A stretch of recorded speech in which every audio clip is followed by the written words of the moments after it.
You go back a couple of decades in American politics. Coverage of Election 96. And it is extremely common to have members of the House who represent a district that was won at the presidential level by the other party. People have gotten very used to split-ticket voting. It's not like the old days when they go into the voting booth and flip one lever Democrat or Republican. But year by year, election by election, it's becoming a lot less common. At this point, only a handful of Democrats represent districts that Donald Trump won.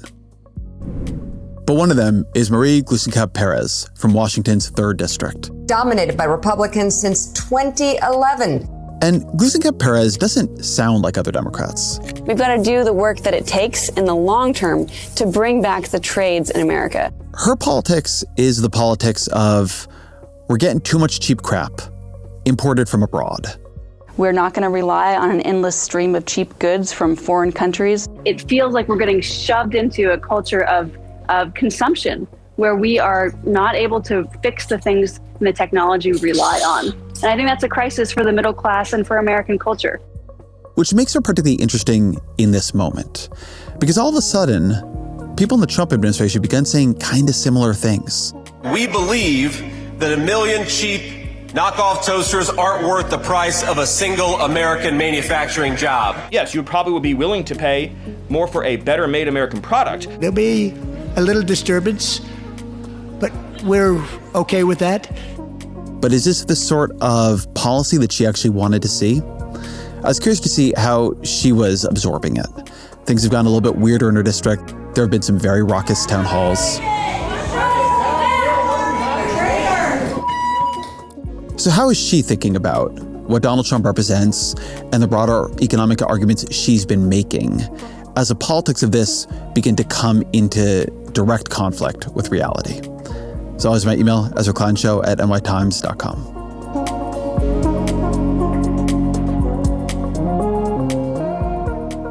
Congresswoman Marie Gluesenkamp Perez, welcome to the show. Thank you. Glad to be here. So I wanted to start with a clip of President Donald Trump from Wednesday talking about China and his tariffs. And I told you before, they're having tremendous difficulty because their factories are not doing business. They made $1 trillion with Biden, $1 trillion, even $1.1 trillion with Biden selling us stuff. Much of it we don't need. You know, somebody said, oh, the shelves are going to be open. Well, maybe the children will have $2 instead of $30, you know, and maybe the $2 will cost a couple of bucks more than they would normally. What did you think of that? Well, you're talking to a lady that doesn't give my child toys. I'm a big believer in dirt and string and sticks, But, I think at a broader level, tariffs are a tool. A tool can be used destructively or it can be used productively. And it depends on how it's wielded. Talking to folks back home who really don't care at all about most politics, they have very sophisticated views on Canadian lumber dumping practice. We've lost 7 mills in my area. Last year, I think it's about 7. I think we want domestic manufacturing. We want self-sufficiency. We want the ability to make things ourselves. I think it's a mistake to sort of defend our identity around being just consumers and not producers as well. But, these reciprocal trade deals, it's a backroom deal for, multinationals. How it's used is what matters.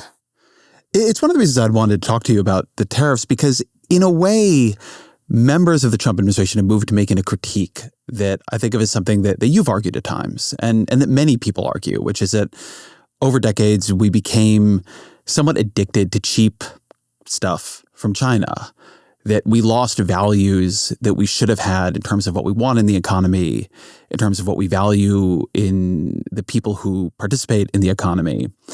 And on the other hand, it's yoked to this sometimes almost random seeming set of economic policies. And so I've just been curious how you're processing this. Do these feel like people sort of allied in thinking about where we've gone wrong? Do they feel like people who are hijacked arguments you make for something completely different? When you think about that economic philosophy that you've been trying to push in Washington, how have you processed both the sort of overlaps and the contradictions?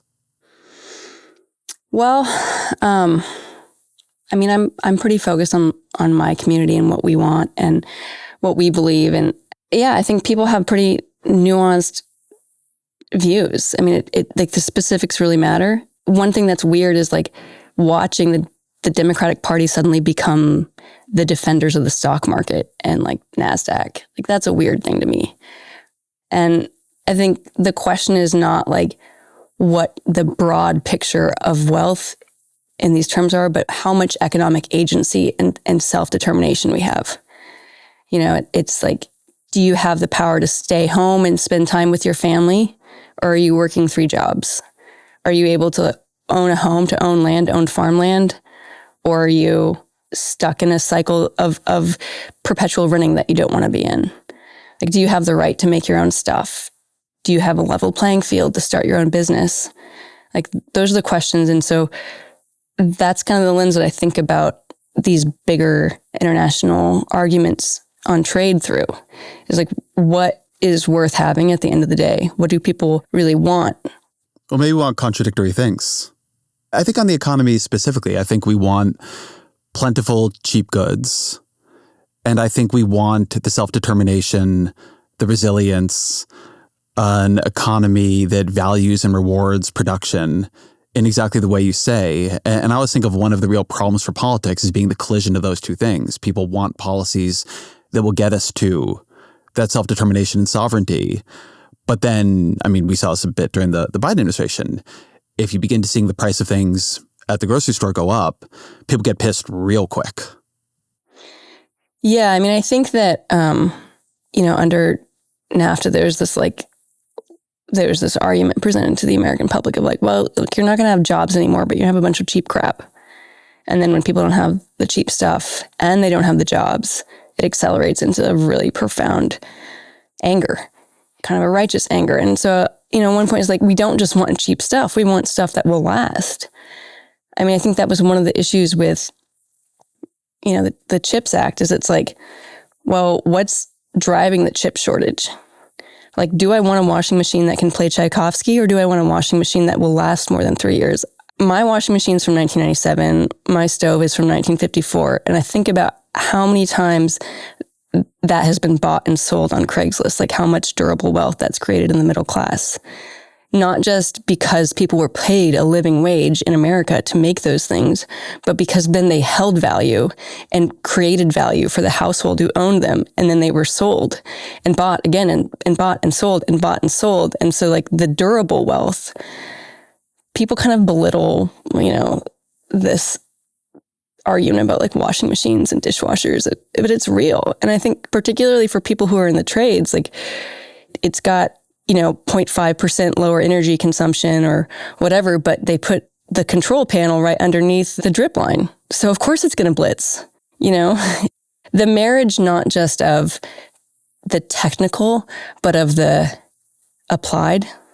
Like I used to kind of run this bike shop, and I'll never forget teaching a physics major how to hold a wrench.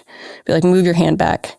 It is this over specialization that has sort of deprived the underlying value itself. One thing that I think always is challenging in this discussion is what people buy the signal for what they want, or is what they will say in a deeper conversation the signal for what they want? Well, that's one of the things is that like we've replaced, the idea of like freedom as the freedom to consume, and I would argue that like we're not just consumers, we're stewards, we are producers. And so it's not just what you can buy, but it's what you can make and how you can make things last, and your inner values like manifest in the world around you. And, so like I have a bill that would require manufacturers of household appliances to put on the sticker the average life expectancy of that washing machine along with the annual maintenance cost. Because I think like the persistence of like Speed Queen or something like that does show that people will pay more, but having a class of buyers who has that information available, I think changes consumption habits. Do you think of these as economic policy arguments or arguments that are almost more moral and spiritual in nature? They're both. My dad used to say you can talk about your values all day long, but you see somebody's tax returns and you know what they really think. One of the depowering of the environmental movement has been supplanting real environmentalism with a consumption habit. Like, true environmentalism is not just buying like a mat package at Target. It's not a consumer good. It is a way of being in the world. It's a relationship to the natural world around you. It is the way that you spend your life developing skills and allocating your time to live in relationship to the world around you. Like, one of the things I really love about where I live in rural Skamania is that we don't have trash service. So I have to look at all the trash. Of course I'm not going to buy a single serving yogurt cup because I'm going to have to smell that for, 2 or 3 months before we go to the dump and load up the truck and take everything. Like, you have to see it.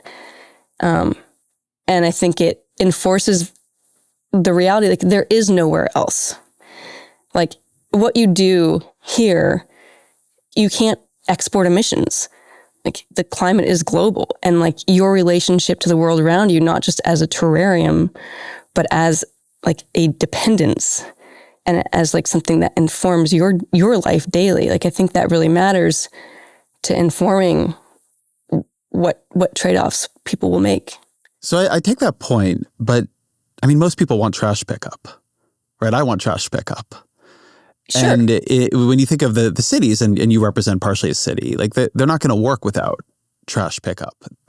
I'm not necessarily here to defend single cup yogurt servings, but some of this is a kind of marvel of modernity that does have remarkable benefits and has allowed us to live in different ways, and ways that are, like I have this sort of distinction I sometimes make between green and gray environmentalism. And there's ways of living deeply in harmony with the world around you. And then there's ways of living that are very unharmonious with the world around you aesthetically, but they're actually quite light footprint. Living in a pretty tall high rise is in many ways quite good for the environment because you just have a lot more economies of scale in the heating and a bunch of other things. Yes, there are economies of scale, but often they can exclude the fuller reality. Like, yes, like there is a modern convenience, but like, is the climate better? Like, are we happier? Are we healthier? Do we have what we actually want? Or has it been supplanted? And yes, like I would like to have trash service, but would I like to have trash service enough to move to a city? No. I very much take the point that you don't want trash service to move to a city. And I think that's totally fair. But what do you think, and how do you talk to your constituents who do? Oh, that's great. Like, if you want to live in a city, like yeah. It's also true. Like, you could put an apartment building in a rural town, and a lot of people would get a lot of utility out of that. But I think one of the things that is missed frequently in this discussion is that, like, the shift to a service economy or a knowledge economy means that now your barber has to move to a city where they're not able to afford housing. And they're, like, when you have domestic manufacturing, if you're, a mill in a rural community, you're able to own land. You're able to spend time with your family. I'm not like trying to like slight the urban issue, but I think it's that divorce from the farms you rely on, from the water that you drink, from the being able to ship your garbage somewhere else and not have to smell it yourself. I mean, it changes your relationship to the natural world around you. And if you're not clear about that and those relationships, you're losing something necessary. I think you're losing something profound. Something that you've been involved in recently is the revival of the Blue Dog Democrats. And I think for my younger audience who sort of doesn't remember the Blue Dogs of the 90s, that was sort of traditionally the more moderate Democratic coalition. And it may still be that now. But the argument you all made, and I thought this was interesting, is that what you really want to bring back is localism. That politics has become too nationalized. Tell me a bit about that. I feel like this is actually pretty important to your politics, a sense that nationalization is maybe broken. The way politics is supposed to work in one answer is going to be bringing back a localism that we've lost. Yeah. Yeah. My American, like my mom's side of the family, my dad's from Mexico. My mom's family's been in Washington State for 5 generations pre-statehood. And the last time that a lot of people, in my gene pool were Democrats was when they were Blue Dog Democrats. That still means something to people. When Blue Dogs were a large caucus, because we were holding seats that we have lost and not regained. And so it is a clear urgency of like having a gavel and having the ability to govern, but it's also the question of on whose behalf and towards what end. I think having like loyalty to your soil and to your community and not something that's been focus grouped in DC or that came from a think tank, but like what matters to people at home. That is what is fun. It's like, I don't want to be a mouthpiece for any agenda besides my communities, like, because it matters to me. Like, this is where I'm trying to die, trying to, it's where I got married. It's where I really try to give birth and like that loyalty and the lens that if you can build a political body that is bringing that local lens together, fierce loyalty to the specifics of our community, that is how you build the Venn diagram of what is a useful federal policy. That's, I think, how we break the stranglehold that this duopoly on, it's being useful and relevant and building good policy out of the urgent specific realities of our community.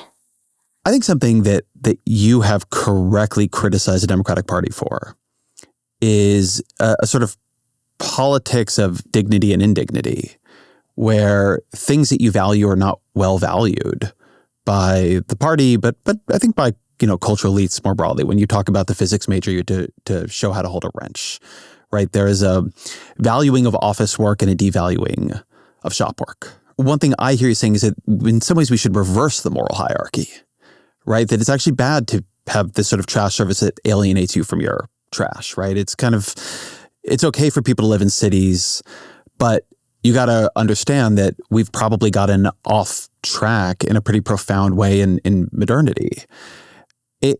There are a lot of people in politics who I hear like their critique is very surface level. We should change the dials on the tax code a little bit. When I listen to you, I hear something much more fundamental, a sense that we've gone off course in terms of what and who we value. And the correction, stickers on home appliances is a good start to sort of tell people how long they last and what they cost. But there's something that has gone wrong to you, it seems to me, morally here. Is that fair, or would you say I'm overreading you? I think that, like telling a child that what they're interested in isn't interesting or what they're good at isn't good enough is like deeply toxic.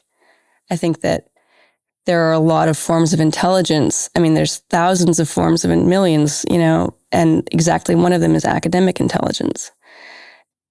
To your point, it's like, well, we're going to shut your mill down. We're going to stop harvesting timber. But hey, here's a grant that you could apply for if you're nice to me. Maybe I'll give you money. Like that's not what people want. Like people want self-determination and agency.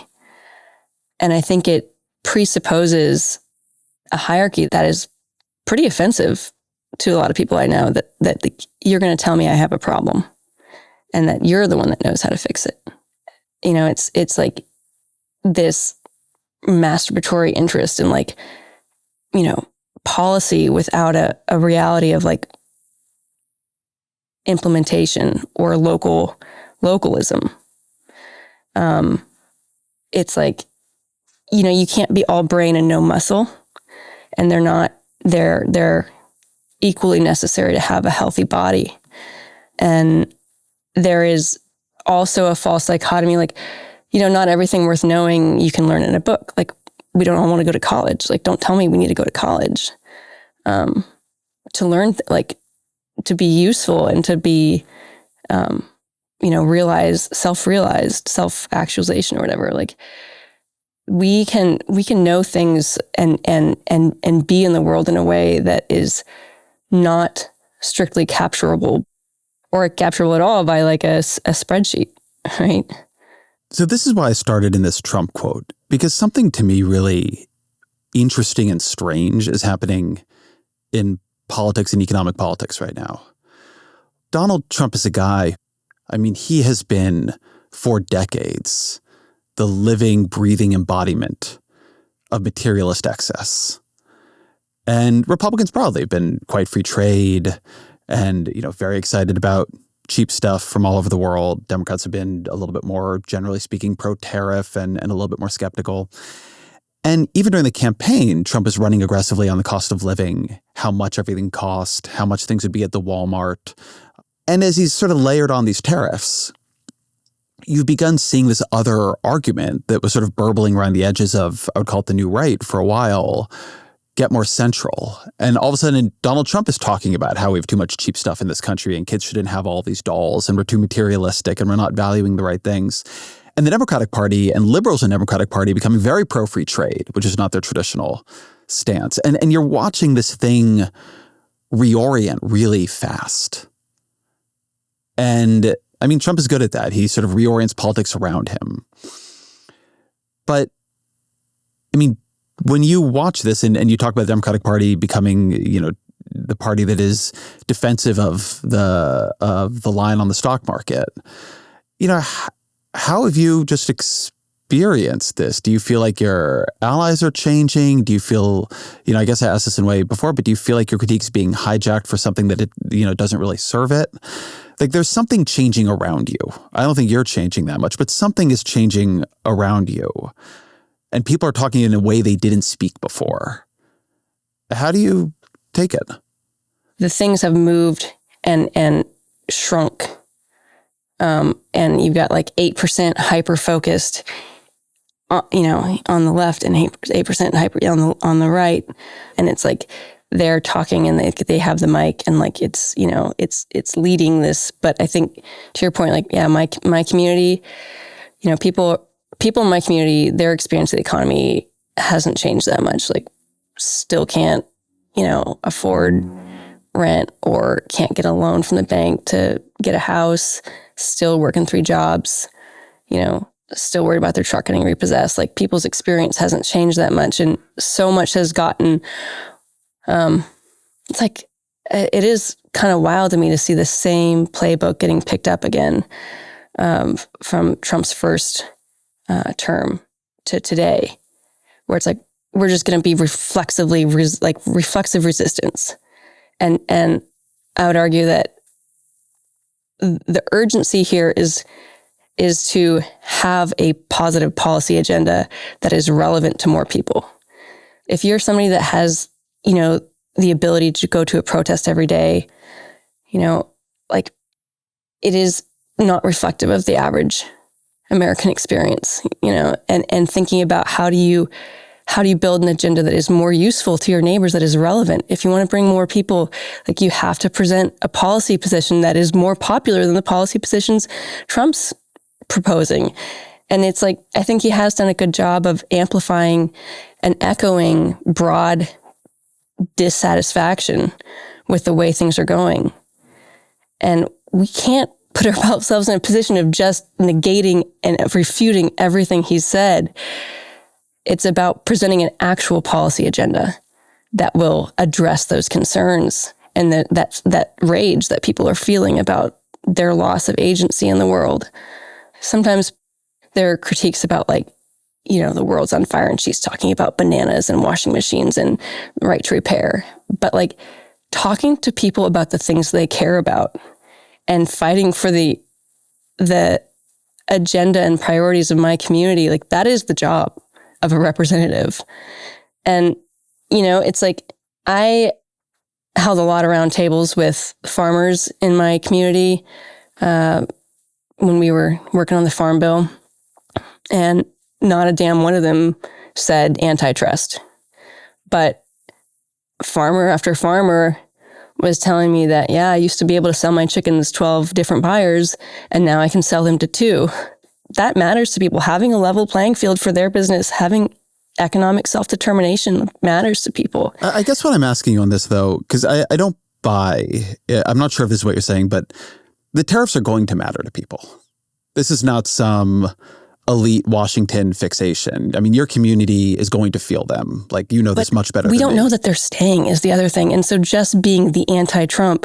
But you have to treat policy that he is proposing like it will. I mean, it might not stay if it is opposed in a certain way, but I think I'm asking, like, he is making an argument for these things that sounds, it's something similar. Like I take the stylized policy here as we should dramatically raise the price of every single good that comes into this country and really dramatically raise the price of goods from China. So we wean ourselves off a lot of cheap crap and we make it here. And if that means things cost more, and if that means you can't have things, good. Like, it's time for you to like pick up, start making things here again, and like get over this neoliberal delusion that we can have, you know, everything shipped in from another continent at half price. I mean, the tariffs will go up and they'll go down, but like, is that right? Right? Is that like, is he right about, is he going about it wrong? Is he right on half of it? I mean, this is a big policy, right? This is not weirdo Washington stuff. Like, we're all going to feel this. Like, it's going to affect every store in the country. I think most of us in my community share a lot of those sentiments. You know, like when they shut down the paper mills, like, congratulations, now we're packaging everything in plastic, disposable plastic from Saudi Arabia. And we got wildfires at home because there's no value in the residual, you know, in the slash piles. And so I would say, like, the policy position can't just be anti, but saying, all right, like, what is it going to take to build manufacturing? It's going to take permitting reform. It's going to take some antitrust work. Like, it's going to take shop class in junior high. It's going to take you know, the elite reevaluating and like giving, you know, acknowledging the nobility of, you know, people in the trades and the reality of like dirty hands, clean money. So it's not just about, I think it would be a mistake to just be like anti, but instead saying, all right, like, if this is the thing they're going to do, like, how do we harness it in a way that is productive in the long term for having the things that we actually want? So tell me a bit more about what that looks like. I hear you on permitting reform. I mean, the argument the Biden administration used to make was, we are trying to compete with China by building our capacity here. We'll put tariffs on a limited number of things from China, electric vehicles, batteries, solar panels, things like that. And we will invest a bunch in domestic manufacturing capacity and infrastructure. And that's going to get us where we need to go. Then you have Trump who says, no, what we need to do is actually just make the things unaffordable. And that's what's going to get us where we need to go. What would you keep from the two approaches, or would you keep nothing from them? When you say it should be a positive agenda, what should that agenda look like?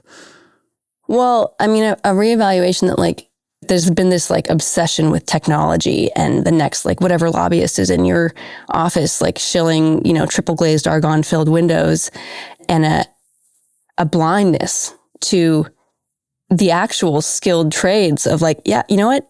You get a shit ton if you put the long side of your house facing south. You put an eave on it. You know, you don't put a hip and valleys in your roof line. You're going to get a roof that lasts for 50 years.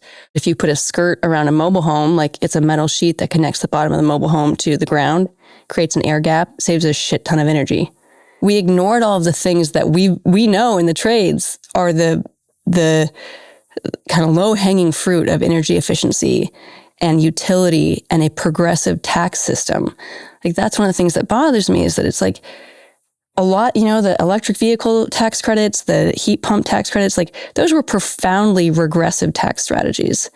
Let me ask you about the electric vehicle tax credits for a second, because let me try to give the best version of that argument as I understand it. People will buy many, many, many new cars over the next 10, 20, 30 years, right? Like, that's just baseline. We want there to be a big electric vehicle transition. We also want a lot of those electric vehicles to be made here. So when the Biden administration does this, they put pretty heavy tariffs. I mean, 100%, as I remember it, on Chinese electric vehicles, which are a major competitor. And they do a lot of investment in domestic supply chain on that. This sort of sounds to me in broad strokes like a policy you would like. It's not the only policy. It doesn't take away from the question, of a million things we could do to weatherize homes and make the economy more, make homes more efficient. But if we want to make it here, if we sort of want these cars that people buy and we expect on the margin, there's going to be a decision people make between combustion engines and electric vehicles. We want them to be electric. And we want to accelerate this technology so it gets cheaper more quickly. So it's not a decision only richer people can make. That's sort of how I map that policy out in my mind. What's sort of wrong with that logic to you? I mean, I've never bought a new car in my life. But most people do eventually. I mean, that's not a rare thing in this country for people to buy new cars. Yeah. I mean, I think first there's a priority on being a good steward of what you already have. Like that manifest environmentalism is getting your rig to make it to 500,000 miles. It is making what you have last longer and wanting less. I think there's been a lack of pragmatism a bit, like a Tesla Plaid with like a 300-mile radius, like uses 10 times as much battery minerals as it would take to have, a hybrid on the road.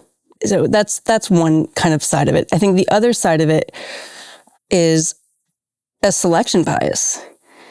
My colleagues and I, we fly a shit ton. We're always on the road. We're always seeing consumer transportation. And so that's been kind of the stick, that's what gets echoed. But in reality, if you prioritize stationary electrification first, then you're not moving that heavy battery everywhere with you. You're not wearing roads out, so port infrastructure being electrified, things like that. That is, I think, a much better bargain. That is where things should look first if you're trying to decrease the carbon footprint of the American basket of goods.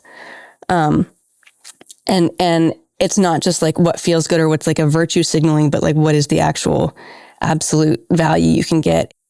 Tell me about some of the divisions over sort of these ideas are trumping your district right now. You've had some very raucous town halls recently, and you've got these voters who are both the voters that Democrats win reliably and the voters that Republicans win reliably. You have a bigger coalition and a more complicated coalition behind you than most Democrats have. And you have urban and rural voters in your district. So how are the different constituents you come into contact with experiencing this moment differently? Yeah. So 6 out of 7 counties are highly rural. You have Vancouver is kind of the big city. Mm-hmm. Vancouver, Washington is the big city in my district. And it's voted for Trump 3 times in a row. I outperformed Trump and Harris in the last election. And so, yeah, I have a unique coalition. I have a very independent community. So like I was saying before, where it's 8% here and 8% on the other side, but most of us feel like it's all sound and fury and nobody actually gives a shit about our lives. The things that are the kind of unglamorous, deep, bitter erosion of fentanyl addiction and farm consolidation and job loss. I really believe in showing up. I do town halls in all my counties. I've done 15 now. And I think it's really important that people, that you're available and accountable and present and meeting them where they are. But I also, I when I'm talking to people, I kind of in my head, I have these 2 buckets of was this person paid to talk to me, or do they have to get a babysitter to come here? And I weight the input proportional to reflect how many people in my community are paid to engage in politics. What do you mean by paid to engage in politics? Oh, like a lobbyist or somebody that's a director. They're paid to be in government relations. They're on the clock when they show up in my office. If somebody had to take time off work to come talk to me, I take that really seriously, and I try to spend my time going out and talking to them, going to where they're at to be available. That's one of the reasons I believe in town halls, and at its best, it's a really powerful forum for civic dialogue. And I think at its worst, it turns into a mob where you have folks who are really spending a lot of time reading news articles, and they have the income to come out. And it's not reflective of most people's experience. And it's also a valid experience. And it's also a valid opinion that I do take into consideration, but you still have to account for the fullness of your community and whether or not people have time to respond to a survey or make a public comment on some agency's website. Their opinion still matters. I mean, your position now is tricky. It's there are a lot of Democrats who their marginal voter right now is absolutely furious.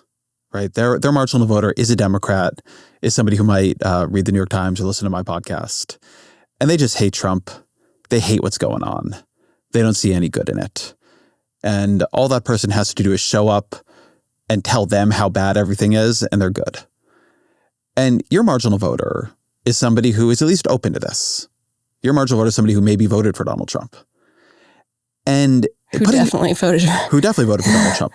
So put aside the people paid to talk to you, right? I agree that the lobbyists and the government affairs class are different. How are the two sides of the people who just vote for you? Where do they diverge, and where in your experience of your own constituency do they converge? So for a while I was getting a shit ton of letters about Hunter Biden's laptop. And I think it's easy from people who are mad he wasn't being investigated. And I think it's easy to kind of dismiss that as silly. But I think if you lift the hood up on that, what a lot of those folks are saying is that they feel like there's a legal system that works better for you if you have a different last name or you have the right lawyer. And so if we offhandedly dismiss these concerns as silly, or biased, we miss an opportunity to build a coalition of people who are actually all quite unified in wanting reform of our judicial system. I think that's the intersection of trying to delete the proper nouns out of the argument, figure out how terms are being used differently, what things mean to people, and what's the path to building an agenda that is more popular than what Trump is offering. Is that true, though, about the Hunter Biden laptop issue? I mean, I take your point that there are people all over the spectrum, because they're right, this is true, who see a judicial system that works for some people very differently than it works for others. But you've got Donald Trump offering out pardons left and right. He is making God knows how much money off of what certainly seemed to me to be incredibly corrupt crypto schemes. I wrote a book about political polarization. To me, some of this just reflects very different news sources and the tendency we all have to believe that the people on the other team are fundamentally corrupt, even evil. And the people on our team, it's understandable. These are old relationships. Maybe it's not as bad as you think. I guess I wonder if deleting the proper nouns from that can actually mislead. I think if you had gone from, the Clinton email security fights in 2015, I guess it was, to where we are now with digital security under the Trump administration and the accessing of all these, internal government databases and, doing war plans on messaging apps. I don't think that's going to be a consistent line. I think that's just partisanship reshaping people's brains. I guess what's the consequence of me being wrong about that and finding common ground and common cause for things that we all believe are worth having at the end of the day? You're probably right for a certain segment, but like it's very easy to over account and say that that's all those people who are pissed about the laptop, you know, like, and the truth is like, yeah, like most people, you know, they're not thinking about it at all. They're handling their lives day to day. But those same people still, you know, they know that some kids at their high school can get out of a Dewey and others can't because their parents can pay for a lawyer, you know, and that's going to set them off on a different track. I agree with you on that. The Hunter Biden story, I think I'm scarred by past email security debates. But I think that's why I was asking about this one with the economy, because look, so much in politics has no visible ground truth to people. We're arguing about these bizarre, complex systems that are far away or stories we don't really know. What's ground truth? That you can't go and you can't feel it around you. Okay. And that's why I'm sort of interested in some of the debates about the economy, because I do think people have common ground in the economy. They might want a lot of things all at once, but they want, I think, a lot of what you're describing. They want to be able to have a good job. They want to have autonomy in that job. They want their children to be able to do well. They want things to be affordable in the store, and also for them to have good wages, and for the, you know, factories to be open and the goods, but also to be plentiful. And so I guess one question I've had is that, do you feel people shifting in one direction or another? Like, are things splitting apart for you in your district? Or are they actually, as this becomes something real, you know, and people either worry about the tariffs or get excited about the tariffs, does it become more of one thing that you can work with and that you know its contours? Yeah, I mean, I think you're right about this sort of fracture. Like, I think I've talked to folks from home who like used to be part of the Democratic Party and left. They're like, yeah, we could never be right enough. We could never be correct enough for you. And like the Republicans are having a kegger. So like, you know, I think that it's become kind of quite loud. It's like folks not seeing the reform they want, and like this like frustration, just like saying it louder, you know. And also kind of a decay of social institutions. Like I was talking to a friend that runs a veterans assistance nonprofit, and they told me that like volunteer rates have fallen through the floor since January. Why? Well, for one, I mean, you know, the cuts to food assistance programs mean that more veterans are coming in for food. And so the volume has gone up, but, you know, the availability of people to do that work, you know, is declining. So there's that acceleration. I don't know. I was talking to somebody that's like, they're so, you know, they're going to protest Tesla every day. A lot of their family are Trump voters, but they don't want to talk to their family. They're like, that's not the forum for that.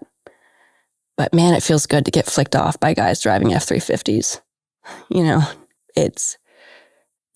political activism can feel really like glamorous and correct. And it's like, how could you worry about these small things when the world's on fire? But I would argue like the way you put the fire out is by like actually going and building community. Like, I don't think that democracy is something that you buy with a binary vote in one election. It is the muscle of community.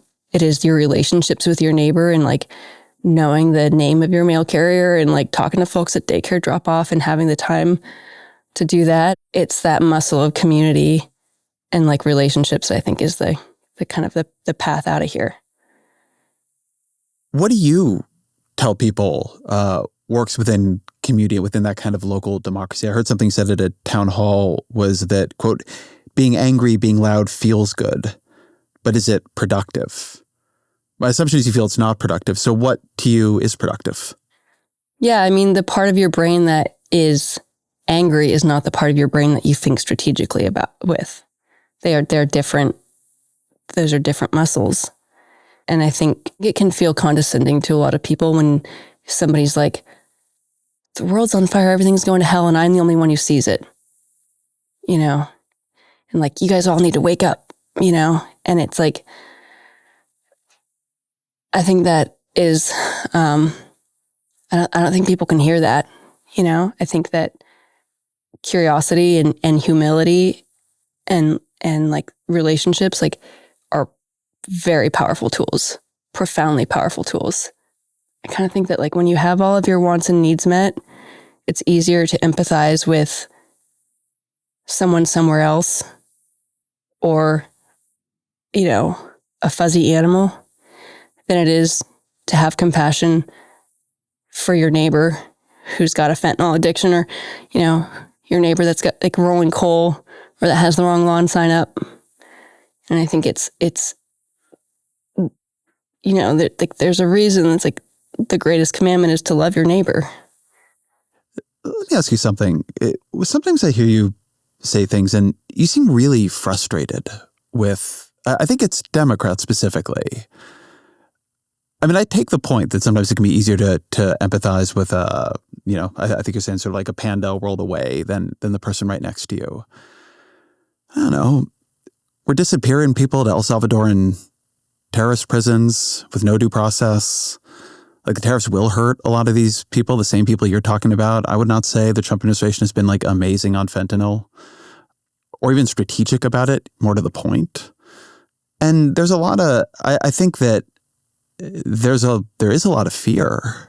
I mean, the way I often put it to people when I've heard the argument, look, we should be worrying about, you know, the people next door, not, you know, people being shipped off to El Salvadoran prisons.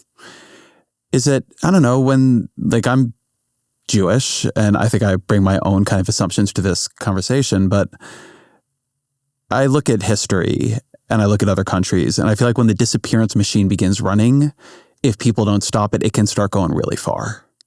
Like if regimes begin to realize they can use disappearance as a tool, who that eventually comes for is not clear.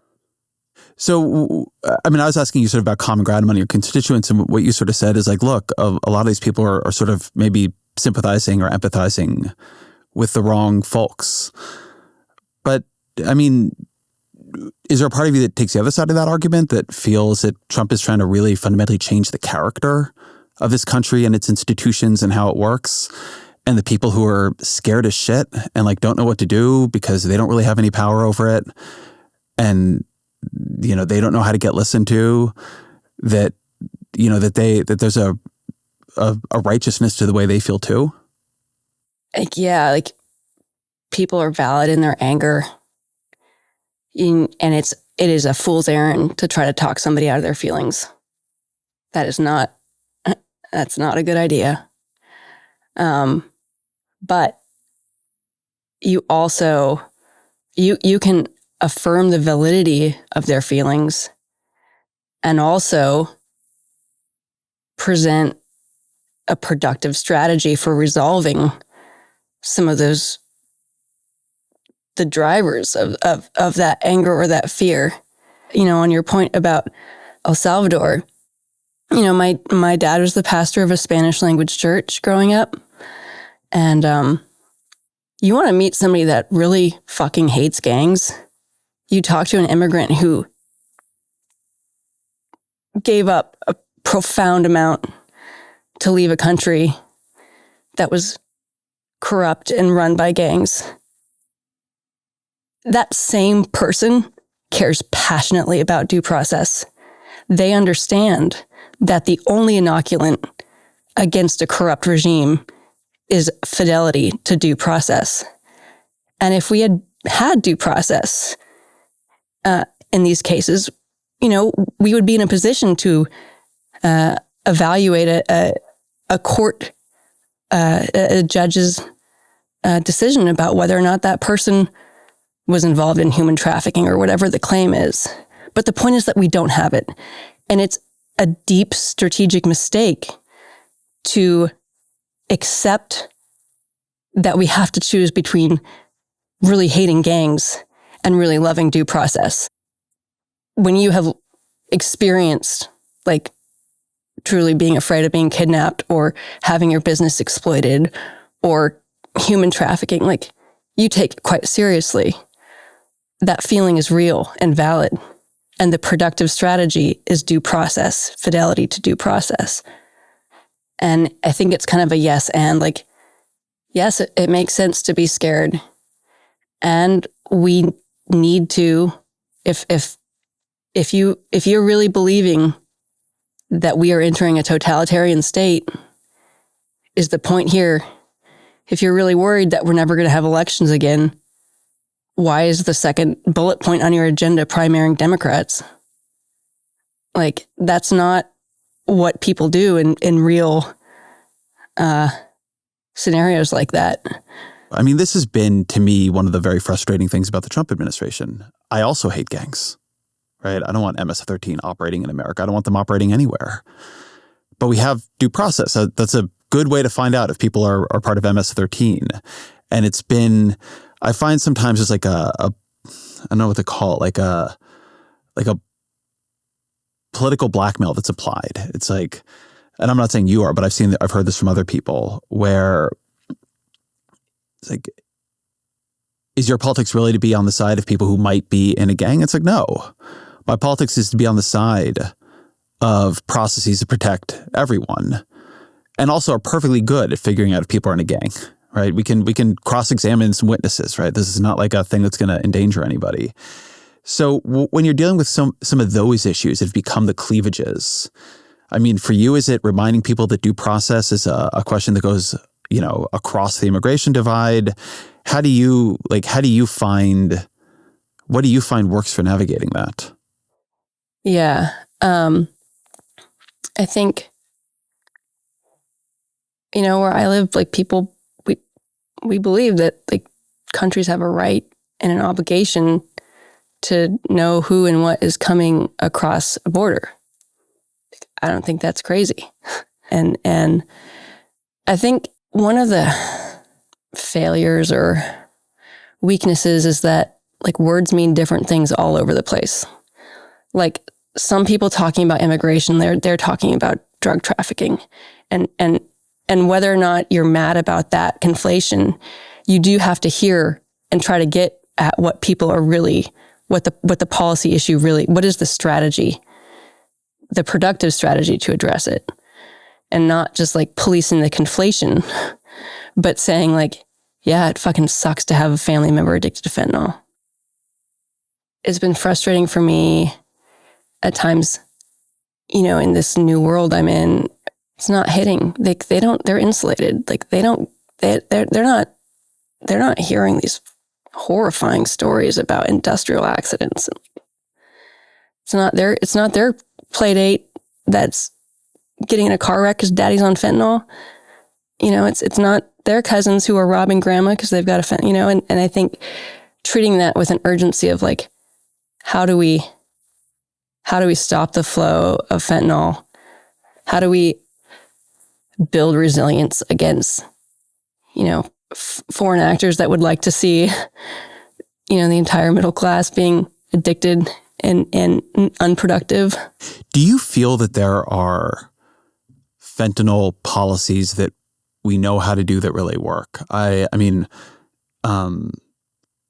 this to me is one of the, every time I've really tried to write or report this out, the level of frustration I hear from the people really working on it it's almost unimaginable, because it is so hard. Like, it is so concentrated. It has become so much easier than heroin was before it to transport. And is there something you feel that if we did it would make a big difference that we're not doing right now, that neither Biden nor Trump has put their weight behind? Well, a few things. I mean, cartels don't operate under political boundaries. And so I think multi-jurisdictional interdiction, I think that works. Ensuring law enforcement has the tools to be able to, communicate and cooperate. Like, I have issues where, like, some of my departments they transition to digital radios, and some of them are still on radio towers, and they can't talk to each other. They have to relay through a 911 responder. Like, there are issues like that. There's the geopolitical question of these Chinese produced precursor chemicals. There's work to be done. Like, I was talking to my dad, and one of his buddies from high school was running a factory in Mexico and figured out that they were bringing in fentanyl precursors on the weekends. And he went to the cops in Mexico, and they were like, yeah, we fucking know. You can shut up or you can move to Canada. And so he moved to Canada. I'm like, so that's, it's all of the supply chain going into it. And there are also the GLP-3s, is that right? Ozempic. Yeah, the GLP-1s. GLP-1s. Unless there's more that I don't know about, but there might be. They seem to have a real effect there. They seem to have quite a good, they have promising studies on reducing fentanyl addiction and helping people break that chain.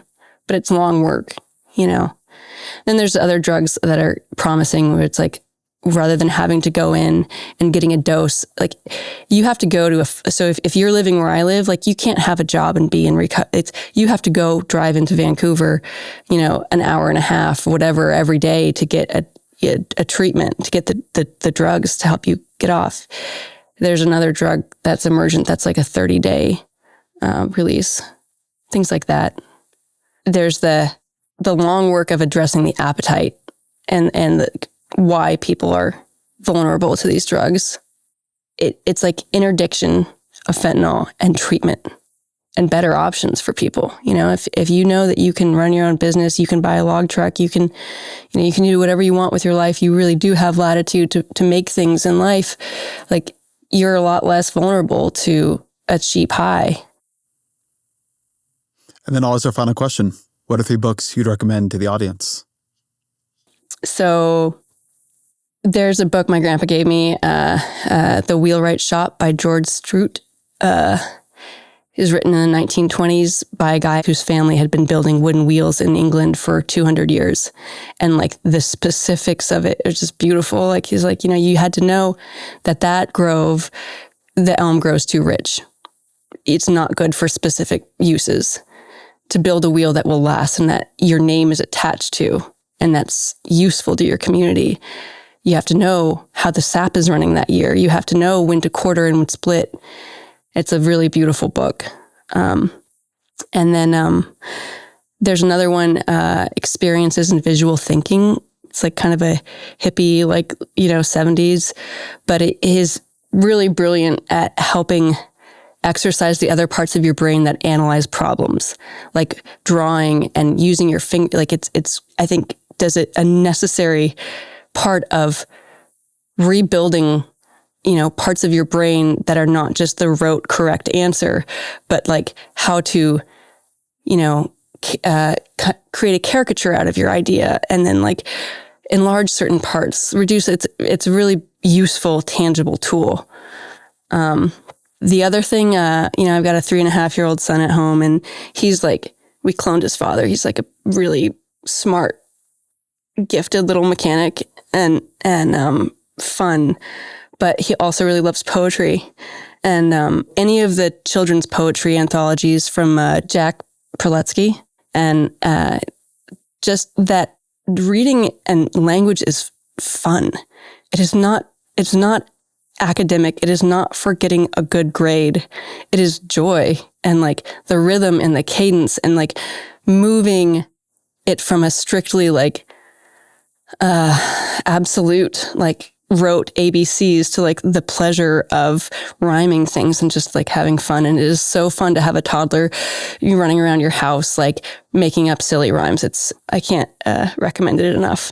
Congresswoman Marie Gluesenkamp Perez, thank you very much. This was fun. Thank you, Ezra.